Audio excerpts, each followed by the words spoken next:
आने लगे दक्ष प्रजापति। ओम नमः शिवाय, ओम नमः शिवाय, ओम नमः शिवाय, ओम नमः शिवाय।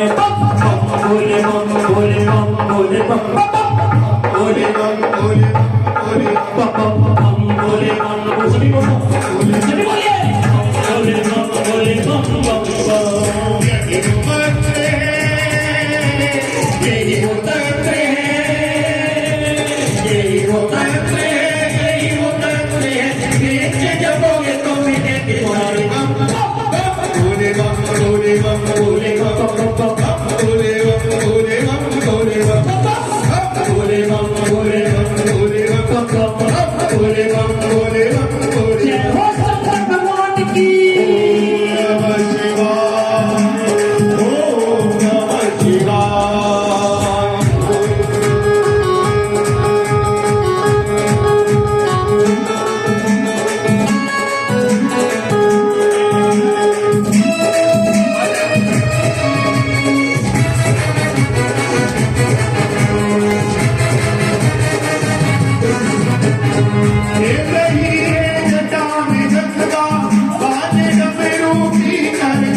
Bole bam bole bam bole bam bam bam bam bole bam bole bam bole bam bole bam bole bam bole bam bole bam bole bam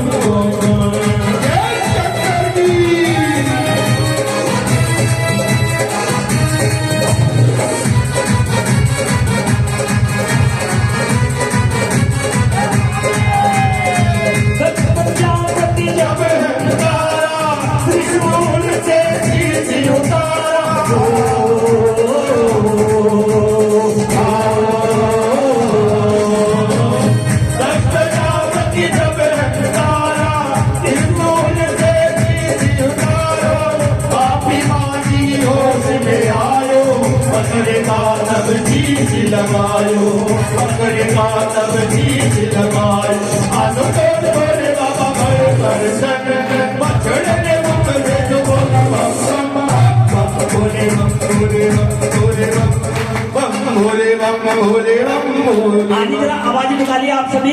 देखो केवल ये हमारे जजमान ने नाच के भगवान को मनाएंगे, आप भी सभी मनाइए। बम भोले भोले करते हुए दोनों खड़े हाथ बम भोले, ऐसे नहीं बुलंद आवाज में बोलिए, जब बोलना तो हाथ खड़े कीजिएगा। बम भोले भोले भोले बम भोले बम भोले बुलंद आवाज में बम भोले भोले बम भोले बम भोले बम भोले बम भोले बम भोले बम भोले बम।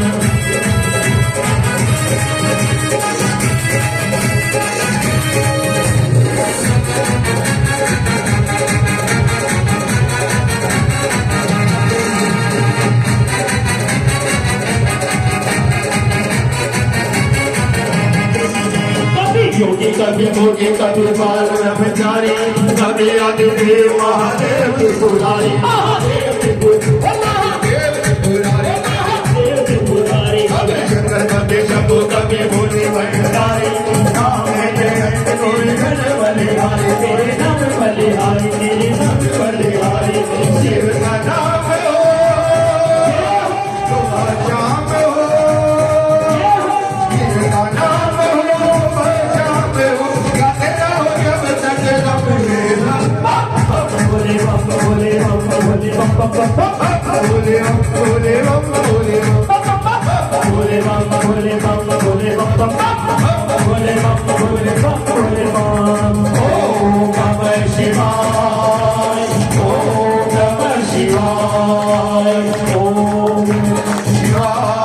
एक बात जरा सभी जितने बैठे हुए सभी से निवेदन है, भगवान बागेश्वर की गैया जरा हाथ खड़े करें। भगवान बागेश्वर लोग बरोबर में से देख रहे कौन कौन हाथ नहीं खड़े कर रहा। सभी ने ताली बजानी है। ओम नमः शिवाय, ओम नमः शिवाय, ओम नमः शिवाय, ओम नमः शिवाय, ओम नमः शिवाय, ओम नमः शिवाय, ओम नमः शिवाय, ओम नमः शिवाय, ओम नमः शिवाय, ओम नमः शिवाय, ओम नमः शिवाय, ओम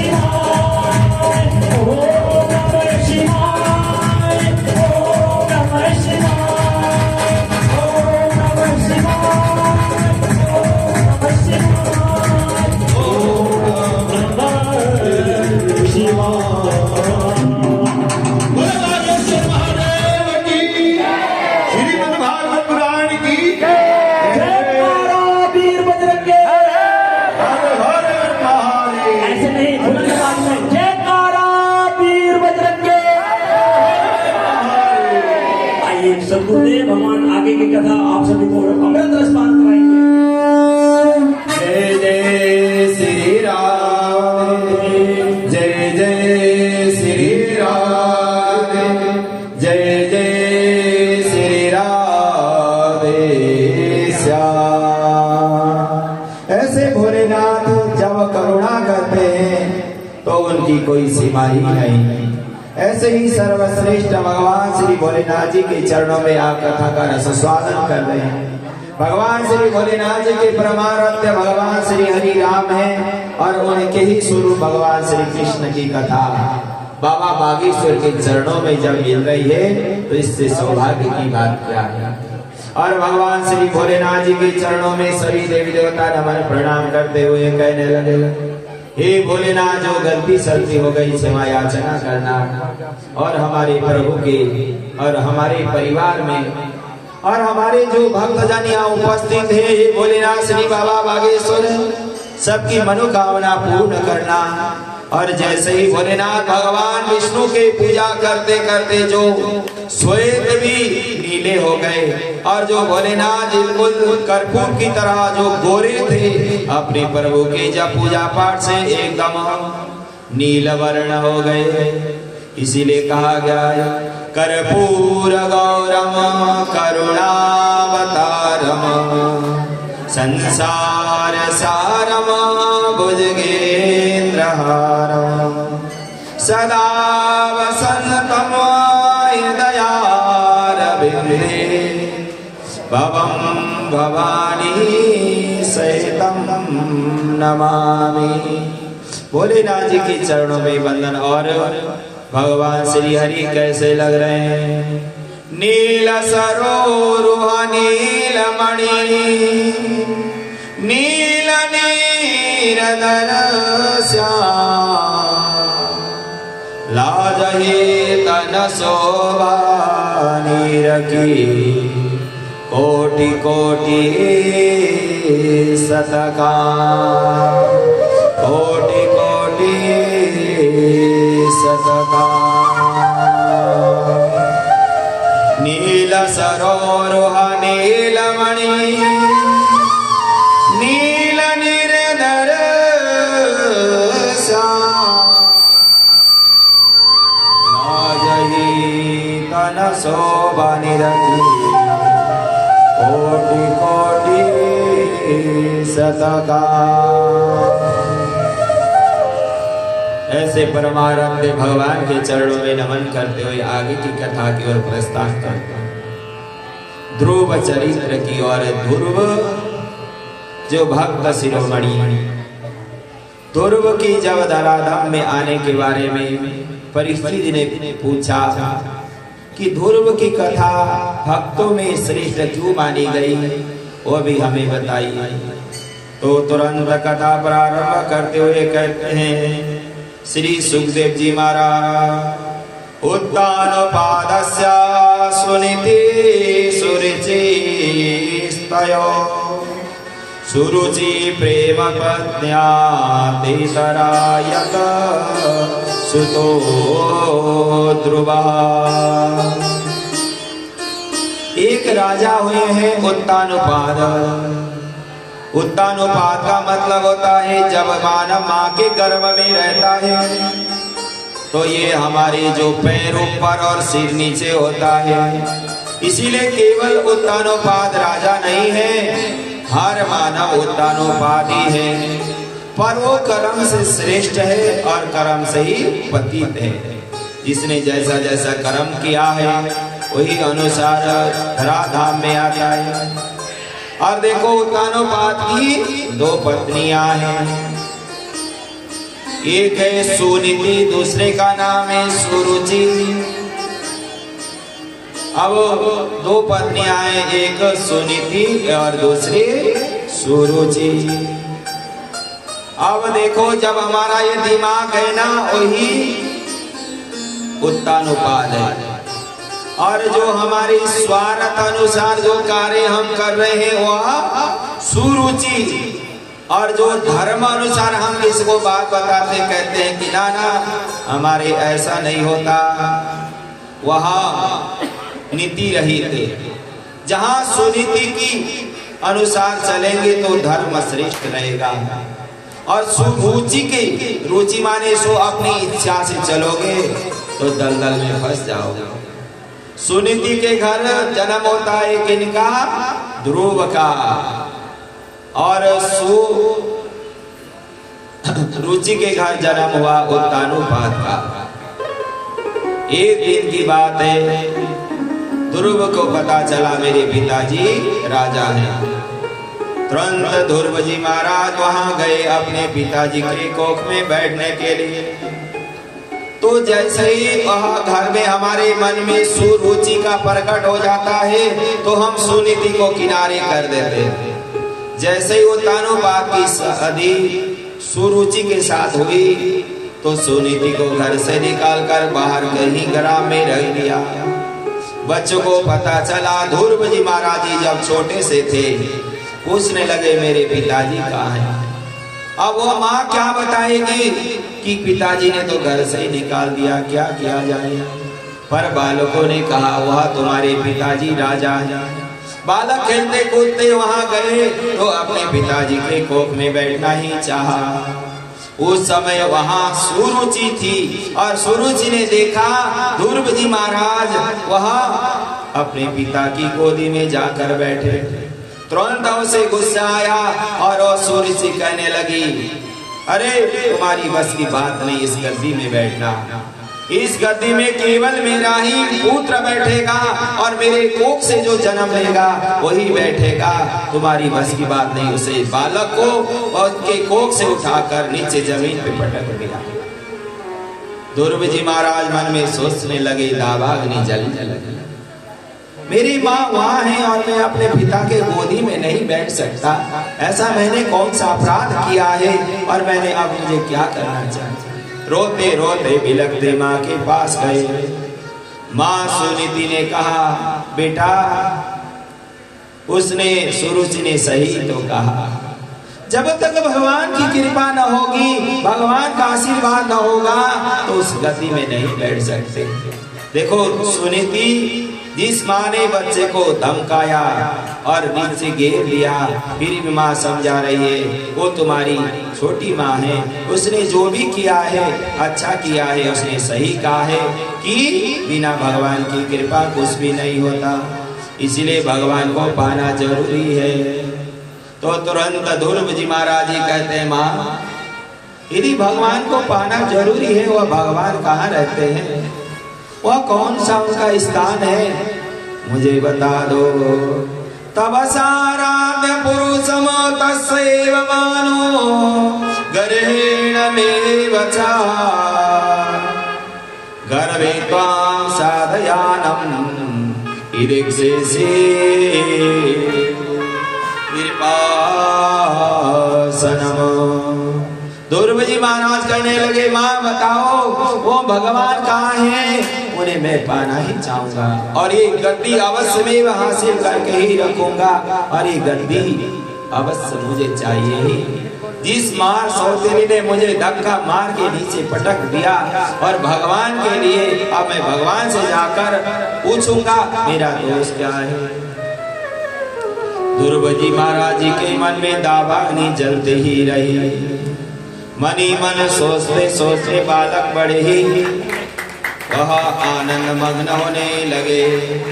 पर वह मन में विचार आया, मेरा जो अपमान हुआ उसका प्रायश्चित अवश्य में सोगा दावाग्नि न दावालते न बाला। जो शोक की दावाग्नि में बालक जलता जलता मन में विचार करने लगा, मेरे प्रभु कहाँ है। माँ कहने लगी, बेटा प्रभु तो सर्वत्र है, कहाँ नहीं है।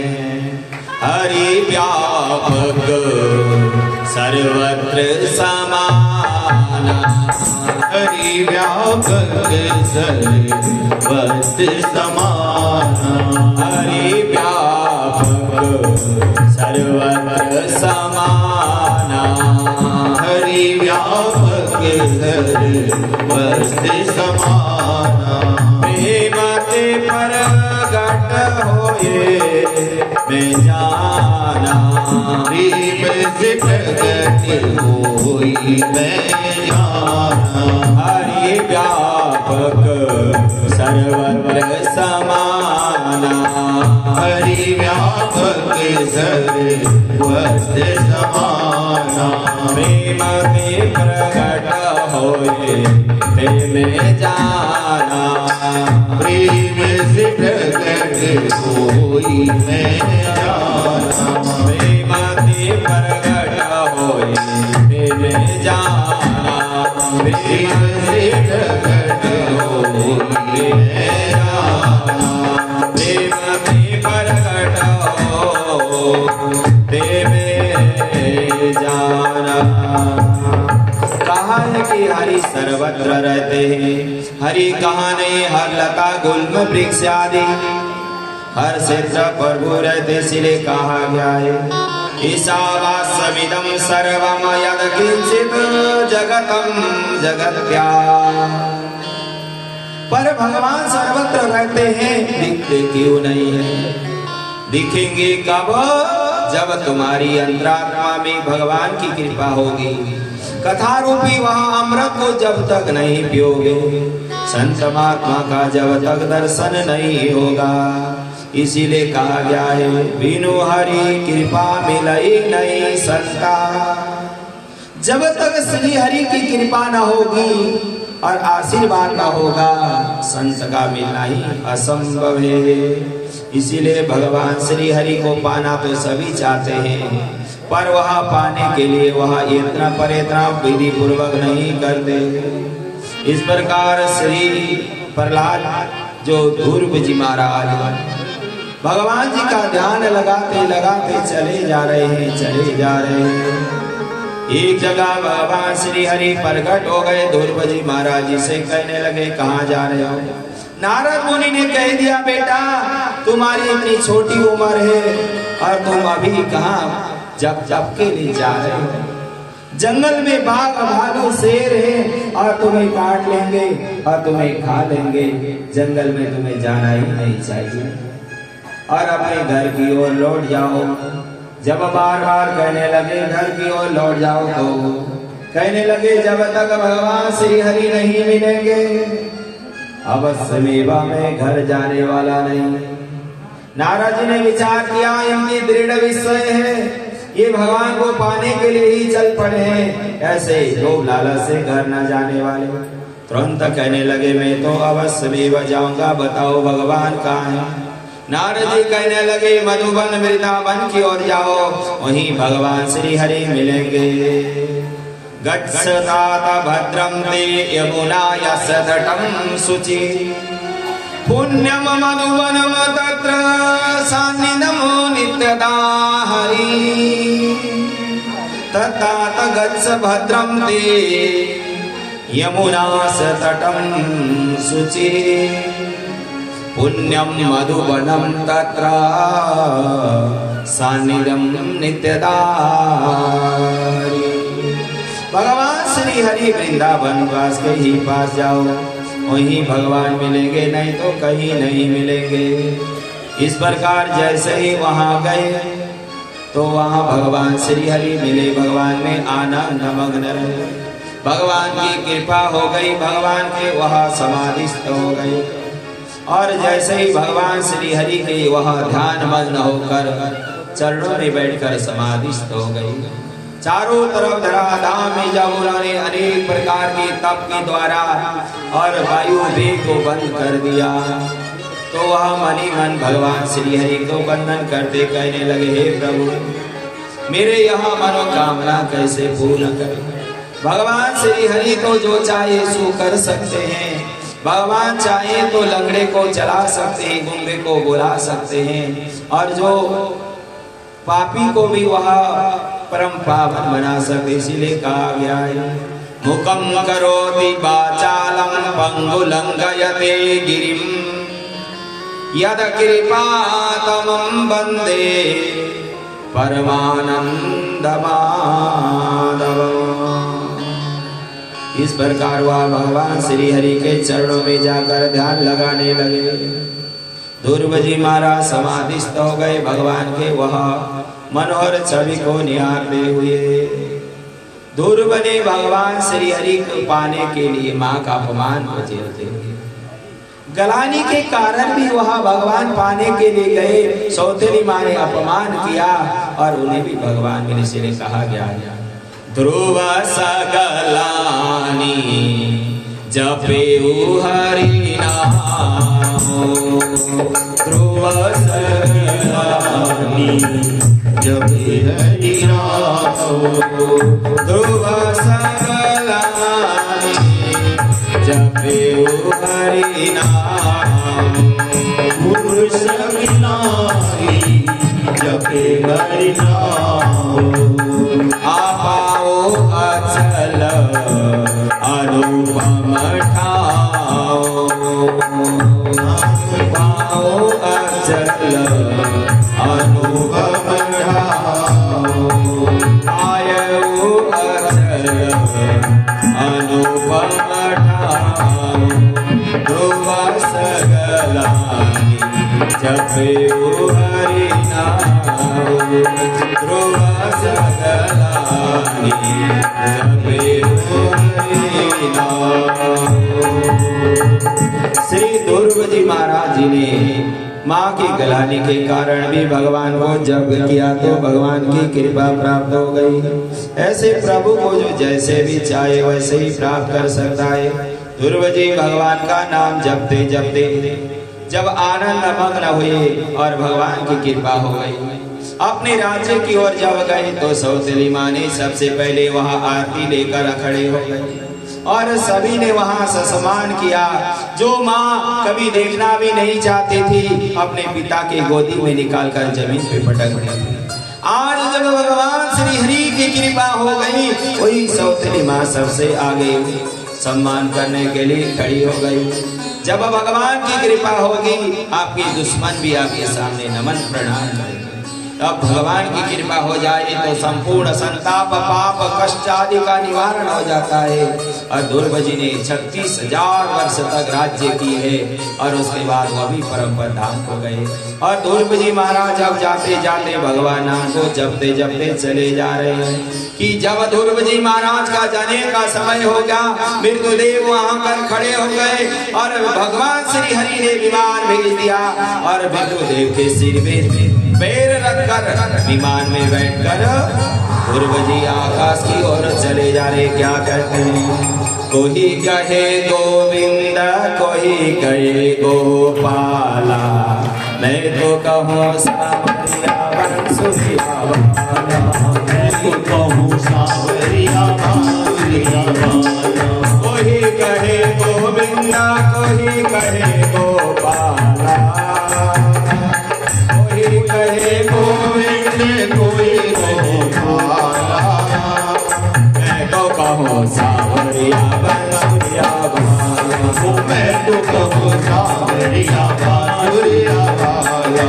कोई कहे गोविंद कोई कहे गोपाला, कोई कहे गोविंद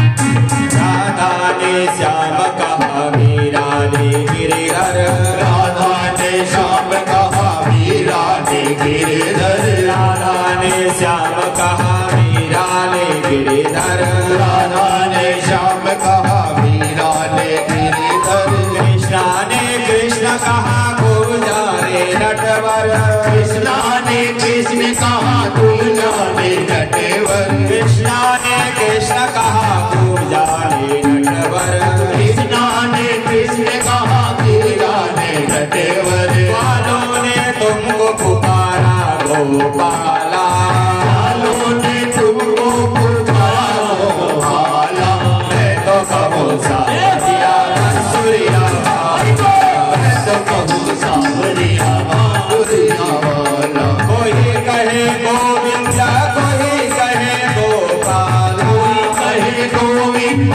कोई गोपाला मैं तो कहूँ सावरिया बांसुरिया वाला मैं तो कहूँ सावरिया बांसुरिया वाला श्री राधे सभी से दोनों हाथों से ताली बजाते हुए श्री राधे नाम का स्मरण करता है और जितने बाहर बैठे हैं सभी से निवेदन है दोनों हाथों से ताली बजाते हैं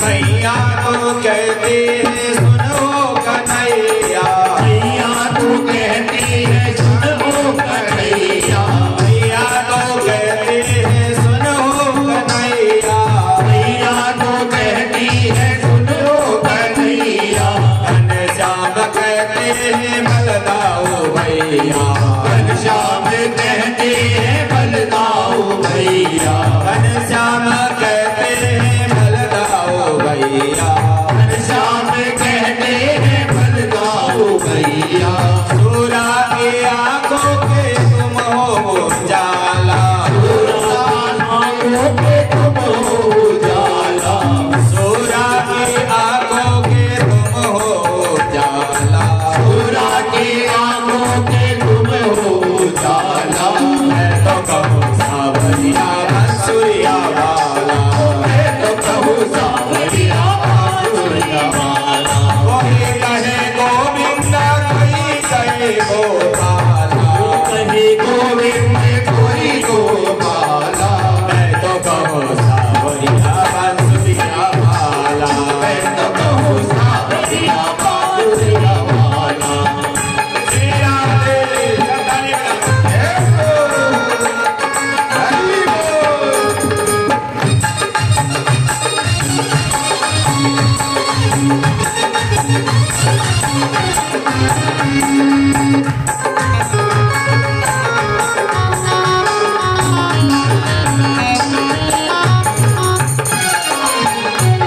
कृष्ण जी के बनवारी अर्जुन के मोहन कृष्ण के बनवारी अर्जुन के मोहन कृष्ण जी के बनवारी अर्जुन के मोहन कृष्ण जी के बनवारी अर्जुन के मोहन छलिया भी कह करके बोला दुर्योधन छलिया भी कह करके बोला दुर्योधन छलिया भी कह करके बोला दुर्योधन छलिया भी कह करके बोला दुर्योधन कंस तो कहता है जल करके काला कंस तो कहता है जल करके काला कंस तो कहता है जल करके काला कंस तो कहता है जल करके काला मैं तो कहूँ सावरिया बांसुरिया वाला मैं तो कहूँ सावरिया बांसुरी वाला कोई कहे गोविंद कोई कहे गोपाला कोई कहे गोविंद कोई गोपाला मैं तो कहूँ सावरिया बांसुरिया वाला मैं तो कहूँ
के बोधों के माधव चुनरी जूती संतों के माधव भक्तों के भगवान संतों के केशव भक्तों के भगवान संतों के केशव भक्तों के भगवान संतों के केशव भक्तों के भगवान संतों के केशव वालिनिया तुमको पुकारे लाला वालिनिया तुमको पुकारे लाला वालिनिया तुमको पुकारे लाला वालिनिया तुमको पुकारे लाला कोई कहे गोविंद कोई कहे गोपाला कोई कहे गोविंद कोई गोपाला मैं कहूँ बावरिया बांसुरी वाला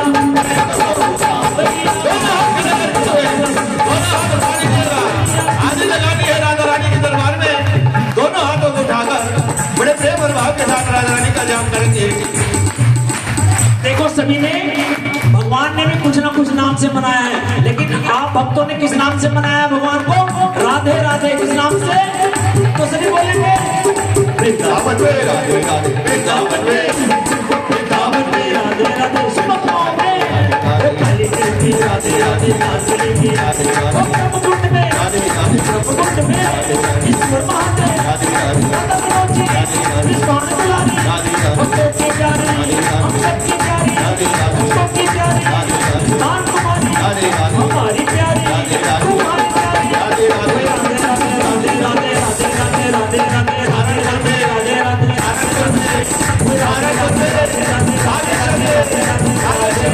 जय जय श्री राम जय श्री राम जय श्री राम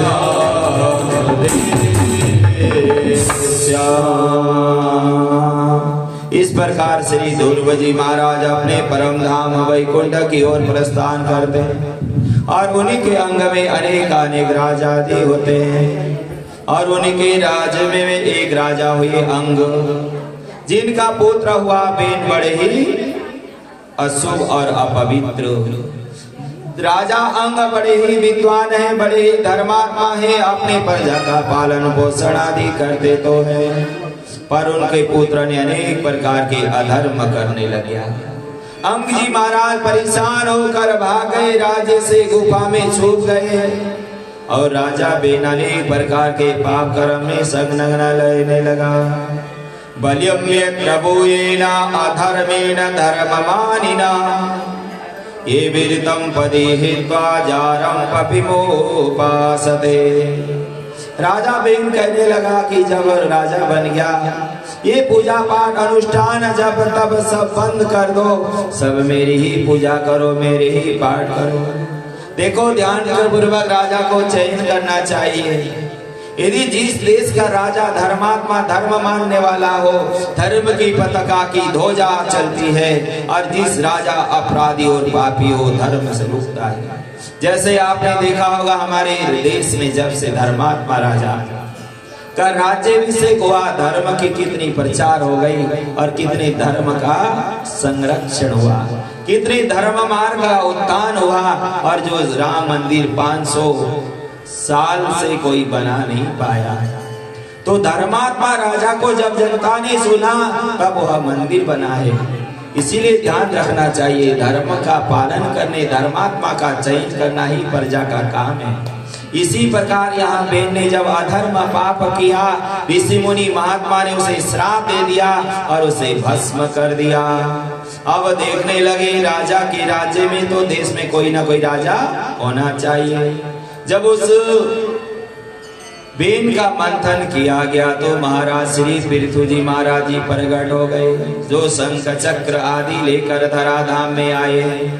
और जैसे ही वो आए तो कहने लगे धराधाम की चारों तरफ दृष्टि डालकर, जब वहां मरुभूमि प्रजा परेशान और धरती माता को कहने लगे, हे धरती माते, तुमने ये अनादि क्यों ने उपज की है जिसे जनता भूख से तड़प रही है। राजा का धर्म है जनता की कोई भी परेशानी को तुरंत दूर करना। तुरंत पृथ्वी माता को कहने लगे, वसुदेवं वदिष्यामि मत्स्यासानं मुखाकृति। तुरंत यह पृथ्वी में हरा भरा करो हे धरती माँ, तभी जग का कल्याण होगा। तुरंत धरती माता कहने लगी, प्रभु तुम्हारे ही जो पिताजी बहन ने अधर्म और पापी पाप का यहाँ खंड हुआ, तभी से यह पृथ्वी बंजार बन गई। इसीलिए पृथ्वी जी महाराज जी कहने लगे, संत महात्मा ब्राह्मण को बुलाओ, यज्ञ कराओ तो संपूर्ण धराधाम पावन हो जाएगी। यज्ञ कौन करा सकता है? केवल ब्राह्मण। और देवता किसके अधीन है? भगवान मंत्रों के। और मंत्र कौन जानता है? केवल ब्राह्मण। इसलिए ब्राह्मण ही यज्ञ कराते हैं और कोई करा ही नहीं सकता, क्योंकि जो मंत्र के ज्ञाता है और मंत्र के अधीनस्थ भगवान को प्रसन्न करने का कार्य केवल ब्राह्मण का ही है। इसीलिए कहा है, दैवाधीनम जगत सर्वम मंत्राधीनस्य देवता, तेन मंत्रा ब्राह्मणाधीनम तस्मात् ब्राह्मणा दैवता। बड़े बड़े यज्ञ अनुष्ठान जब तक होने लगे चारों तरफ, और कहने लगे कि यह धराधाम में आनंद मग्न होने चाहिए। और धरती माता से प्रार्थना की, हे धरती माता, यह धराधाम की संपूर्ण चीज की प्रसन्नता करो। और यहाँ जब यज्ञ चला और इसी मुनियों ने पृथु महाराज जी की वह आनंद परिस्थिति को देखकर प्रार्थना की, हे महाराज आपने बहुत अच्छा कार्य किया। सदगुरुदेव भगवान आकर कहने लगे, हे ऋषि मुनियों, हे महात्मन, हे प्रभु, हे पृथु महाराज, अब ये धराधाम में आनंद होने लगा। केवल राजा कर ले और अपने लिए खर्चा करे, जनता के लिए ना रोड बनाए, ना पानी, ना बिजली, ना खान पान, ना व्यवस्था नहीं करता। वो राजा जनता के धन को लेकर खाता है तो पाप भुगत रहा है, और उसे कभी ना कभी जनता ऐसी सजा देती है, सत्ता में लाती भी नहीं। पृथु महाराज जी ने कहा अपने सभी बालकों को और सभी से प्रार्थना करे कि यह राजा का धर्म है, कर लेना तो अच्छी बात है, कर लेकर प्रजा का व्यवस्था करना तो अति जरूरी है। इसीलिए कहा गया, यद उद्रेद राजा प्रजा धर्मेक्षितम प्रजानां समलम भुक्ते भगम च जारयेव च। कहा गया है कि यदि राजा ने कर लिया और जनता को नहीं लगाया, वह पाप खा रहा है। किस प्रकार? जैसे कोई धर्मात्मा हो कहने के लिए, पर जब घर में कोई ना संत महात्मा आते हैं, ना उनका कोई सम्मान करता है, वह कैसा है? जैसे किसी वृक्ष में फल तो लगा पर फल को कोई खा ही नहीं सकता, उस फल का क्या फायदा है? राजा जनता ने बनाया और वह जनता का काम नहीं करा, वह सड़े फल की तरह है, वो किसी काम का ही नहीं है। वो राजा जो किसी जनता की बात को नहीं मानते, इसीलिए कहा गया है, काल व्याल दुर्गम तेना तेन अप्याति संपदा पाद तीर्थम सर्व तीर्थम व्रजयत। राजा का धर्म है कि शास्त्र नीति को पढ़ो और क्या तुम्हारा कार्य उसे करना चाहिए। शास्त्र नीतेन सुनिश्चितम निर्णम सेवस्येन शीर्णे कवे असंग आत्मानि आत्मदृढ़ निर्गुणये। पृथु महाराज जी कहने लगे, हे प्रभु अपने आपने हमें आत्म कल्याण की, राजा की, धर्म की बात बताई गुरुदेव भगवान। मैं तो केवल सेवक हूँ। देखो कोई सेवक मुनि बनकर काम करेगा, जीवन में गलती नहीं करेगा। मुनि जब विचार में डरेगा कि मुझे मालिक को जवाब देना है, तो उस कार्य को ठीक करेगा। यदि वह मालिक बनकर काम करेगा, मैं जो कर रहा हूँ सोई ठीक है, मुझे कोई टोकने वाला नहीं है, फिर काम पे गड़बड़ हो जाएगा। इसीलिए पृथु महाराज जी कहते हैं गुरुदेव भगवान से, हे प्रभु मैं यहाँ केवल आपने मुझे मुनि बनाकर भेजा है और मेरा काम व्यवस्था को आपको बताना है। ये सारी सृष्टि धराधाम आपकी बनाई हुई है और आपको ही मैं समर्पित करना चाहता हूँ। तुरंत चरणों में प्रणाम करके कहने लगे, प्राणदारा सुतन ब्रह्मन् गिरिहस्सा सपरीक्षिता राज्यं बलं वै कोशमयिते सर्वनिवेदितम्। इस प्रकार संपूर्ण जब यदि भगवान के चरणों में समर्पित करके काम करोगे आनंद रहेगा। यदि मालिक बनकर अहंकार से काम करेंगे विनाश हो जाएगा। इन्हीं ध्रुव वंश में आगे जाकर एक राजा हुए हैं प्राचीन बदी। प्राचीन बदी बड़े धर्मात्मा तो हैं, भगवान की खूब पूजा पाठ करते हैं, पर वह यज्ञ में बलि चढ़ाते हैं। एक दिन प्राचीन बदी ने जब गुरुदेव भगवान से पूछा, जो आसमान मार्ग से अनेक जीव जंतु जो मुझे दिख रहे वो कौन है? तुरंत कह दिया कि वह तुम्हें देख रहे हैं और वह तुमने जितने प्राण इन जीवों की है वह सोच रहे हैं कि जब मौका मिलेगा इसे भी हम ऐसा ही करेंगे। इसीलिए कहने लगे कि भगवान की कथा और इससे बचने का उपाय क्या? बैठ जाओ, आरती होने वाली, बस ऐसा लेके जाना, जल्दी न बचा। इस प्रकार तुरंत भगवान श्री हरि के प्राचीन बदी ने जब देखा जीव जंतु दिख रहे हैं, कहने लगे, हे प्रभु, यह समस्या का समाधान आप कैसे प्रसन्न होते हैं?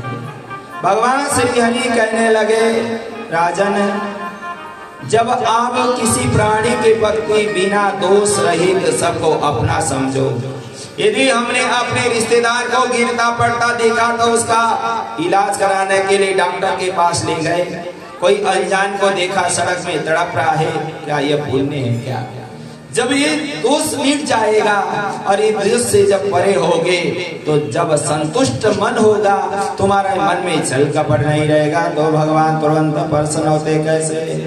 दयाया सर्वभूतेषु संतुष्ट्या येन केनया सर्वेन्द्रियोपशान्त्या स तुष्यातु जनार्दनम्। भगवान कहते हैं, प्राचीन बदी, परस्मिन्ने बन्धुवर्गे वा मैत्री द्वेषे रिपौ तथा आपन्ने रक्षितव्यं यो दयस्या परिकीर्तितः।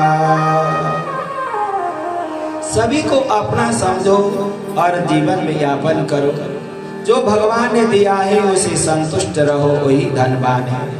जो भगवान ने सब कुछ भी दिया भी है फिर रोता ही रहे, उसे अशुभ और अपवित्र कहो। इसलिए अपने मन को प्रसन्नता पूर्वक ज्ञापन करो। कहा गया है, जब आवै संतोष धन सब धन धूरी समाना। संतुष्टि से, जो संतुष्टि कारण से धन आ रहा है तो आनंद रहेगा, और लोभ लालच में बड़े रहेंगे तो दलदल में फंसे ही रहेंगे। इस प्रकार भगवान श्री हरि की परम पावन कथा का, आज की कथा का यही विश्राम। कल भगवान श्री कृष्ण का जन्मोत्सव चतुर्दिवस की कथा। सभी भक्तजन से अनुरोध है टाइम से आए और टाइम से ही जाएं। पर भगवान की कथा इतनी है, कितनी भी कोशिश करें टाइम से सुनाने की, पर सुना ही नहीं पाते। इसीलिए सूक्ष्मता पे जितना भी हो सके अपने द्वारा प्रस्तुत किया जाता है। और भगवान श्री हरि के चरणों में सभी खड़े होकर, और हमारे शंकर जी आए हैं, 2 मिनट का नाम संकीर्तन, उसके बाद भगवान श्री हरि की आरती होगी। प्रसाद पाने के ही बाद जाना है। सभी आनंद